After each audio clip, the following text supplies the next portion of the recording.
What's up, Broncos country? You're not going to believe what just went down at Denver's practice. After 2 straight losses that left everyone on edge, we finally have a light at the end of the tunnel. And look, this light has a first and last name, Evan ENGRAM. The tight end who cost $23 million and had been a giant question mark in the Broncos offense might be back just in time.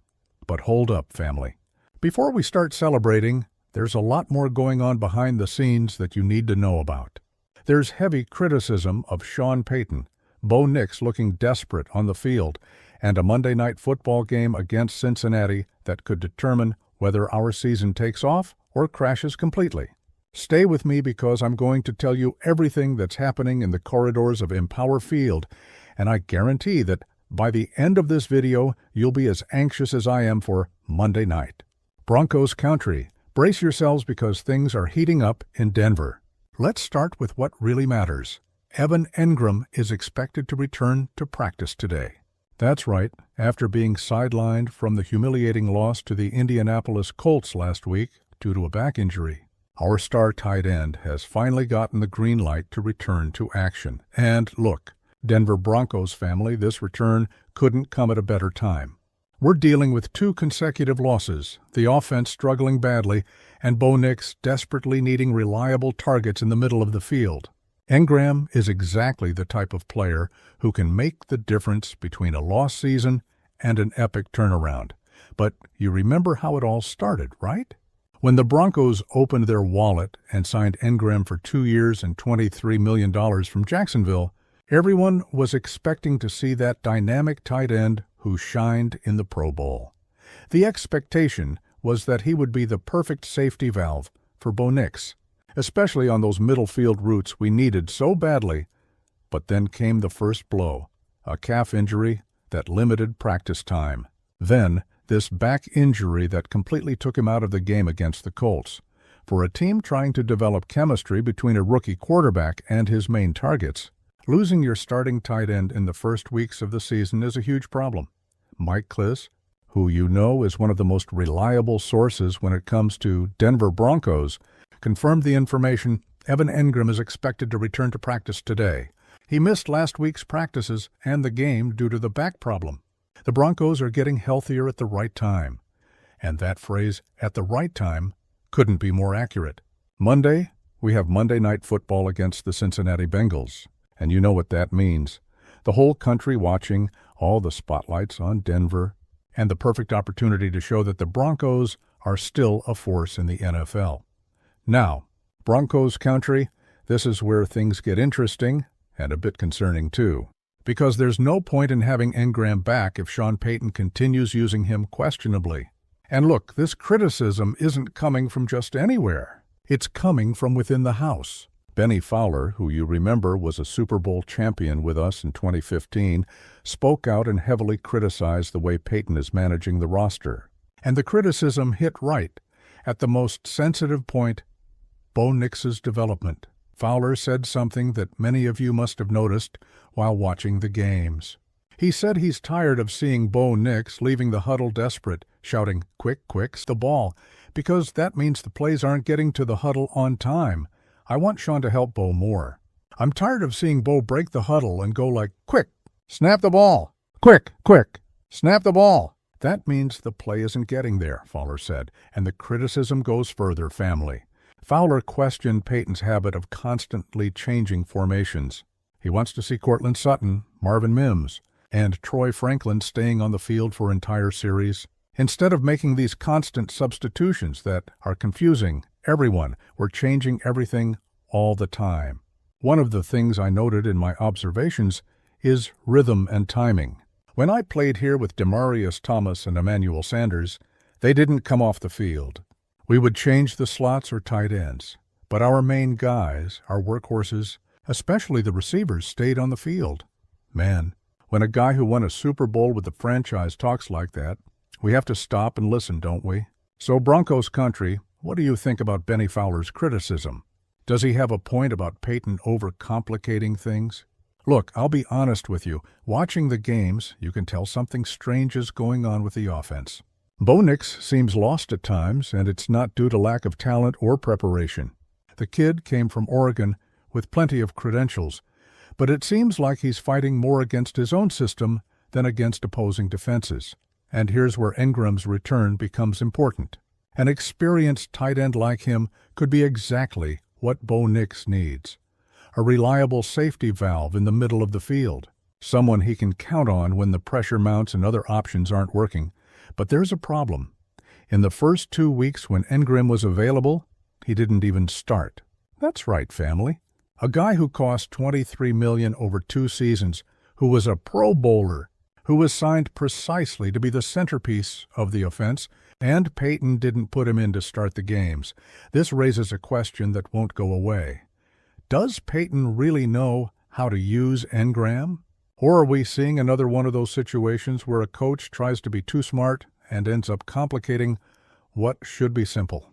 Because look, Broncos country, the math is simple.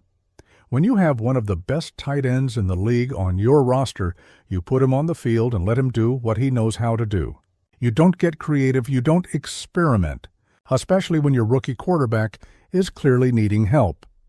Now, if you're enjoying this exclusive content about our Denver Broncos family, don't forget to hit that like button and subscribe to the channel. That's how you show your true Broncos country and ensure you won't miss any hot analysis like this. Let's make this family grow bigger and bigger. But getting back to our main topic, there's something that makes me optimistic about ENGRAM's return, the timing. Monday Night Football, everyone watching, and the Broncos desperately needing to show they're a real team. The Cincinnati Bengals aren't in great shape either. They have their own problems to solve. And if the Broncos can get ENGRAM on the field at full health, they might surprise a lot of people. Picture the scene. Bo Nix finally having that safe option in the middle of the field he desperately needs. ENGRAM making those clutch receptions we know he can make. The offense finally clicking like it was planned on paper when they signed him in free agency. But here's the key question. Family, will Sean Payton facilitate this chemistry or continue complicating things with these crazy formations that even Benny Fowler is criticizing? Because one thing is certain, Bo Nix has plenty of potential. The kid proved in college that he knows how to command an offense, that he has the arm and intelligence to play in the NFL, but he needs consistency around him. He needs to know he can trust the same guys, the same routes, the same reads. And when you keep changing formations on every play, when the starting tight end is sometimes on the field and sometimes on the bench, when the rookie quarterback can't even complete the snap because the play arrived late, then everything gets complicated. Look, I understand that Sean Payton has a huge resume in the NFL. The guy won a Super Bowl, has plenty of experience, knows what he's doing most of the time. But sometimes even the best coaches need to take a step back and simplify things. And with ENGRAM coming back, this could be the perfect opportunity to do exactly that. Put him as a starter from the first snap. Let him develop rhythm with Bo Nix and stop changing pieces all the time just because you can. Speak up, Broncos country. Do you think Sean Payton will learn from these criticisms or continue being stubborn? Comment below what you would do if you were the coach. Now, let's talk about what really matters for Monday night. The Bengals may not be in great form, but they still have Joe Burrow in command. And any defense facing Burrow knows they can't slack off, especially with the receivers he has at his disposal. On our side, the defense has shown flashes of excellence, but also some moments of fragility. We've lost games we should have won, and much of that has to do with the offense not being able to sustain drives and give the defense a break to rest. That's where ENGRAM's importance comes in. A tight end who can convert third downs, who can be an option on both short and medium routes, who can open up space for receivers on the sides.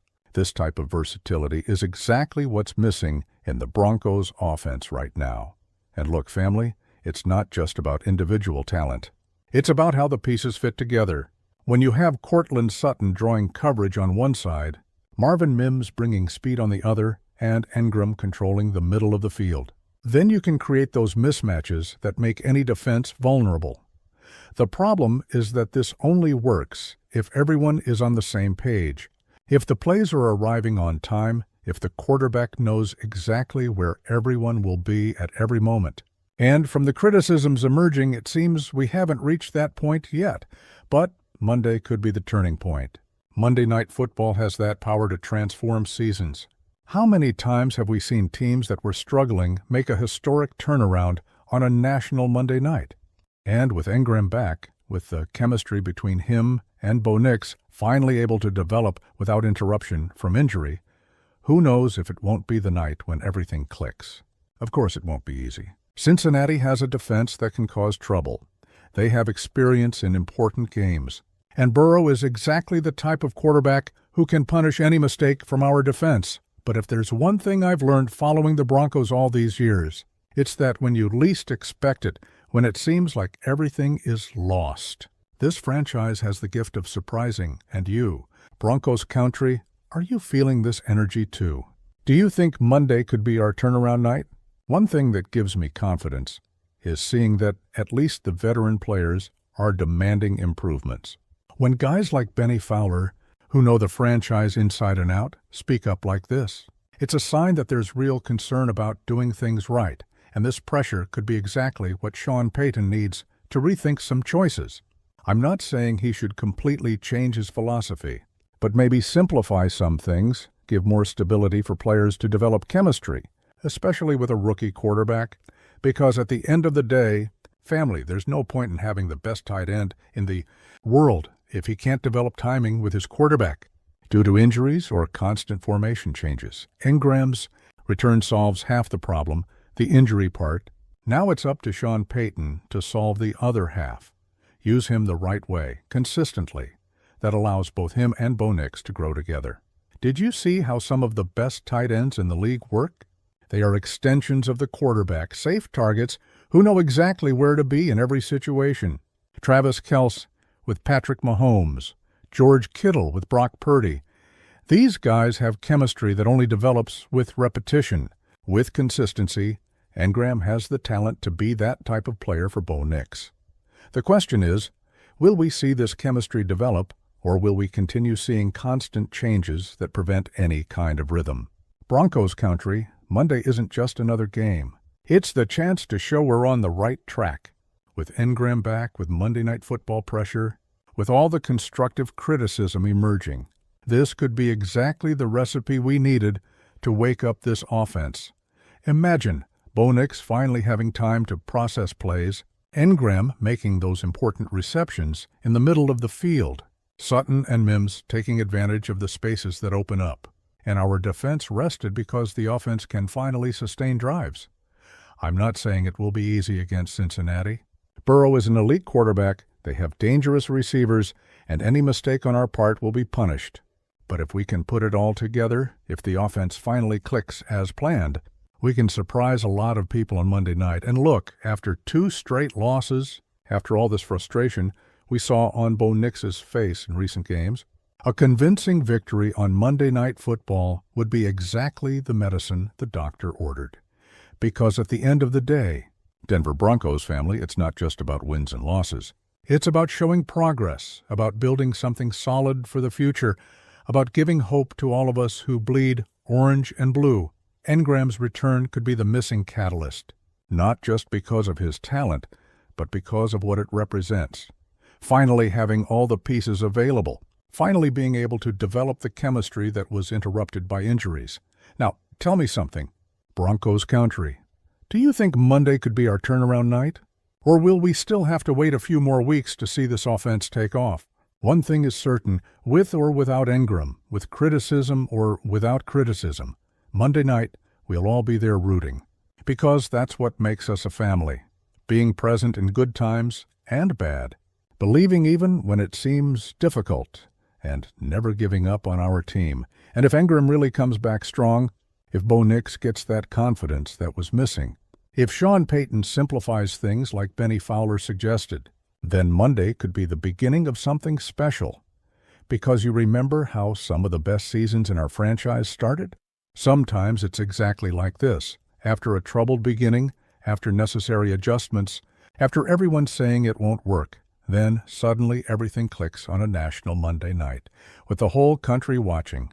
And we show everyone why the Denver Broncos are a franchise that can never be underestimated. So, Denver Broncos family, are you ready for Monday night? Will you all be glued to the TV cheering with me? Because I'll be here, just like you, hoping ENGRAM comes back strong, hoping Bo Nix finally shows all his potential, hoping our offense finally works as planned, and if everything goes right, if we get this important victory against Cincinnati, I'm sure you'll be here in the comments celebrating with me. So that's it, Broncos country. Hit that like if you're anxious for Monday, subscribe to the channel if you're not already part of this official family, and comment below what your expectations are for ENGRAM's return. Share this video with all your Denver Broncos family friends because the more people cheering together, the stronger our energy gets. And we'll see each other here Tuesday to discuss everything that happened on Monday Night Football. Until then, keep being true Broncos country. A hug, family, and may Monday be our night of glory.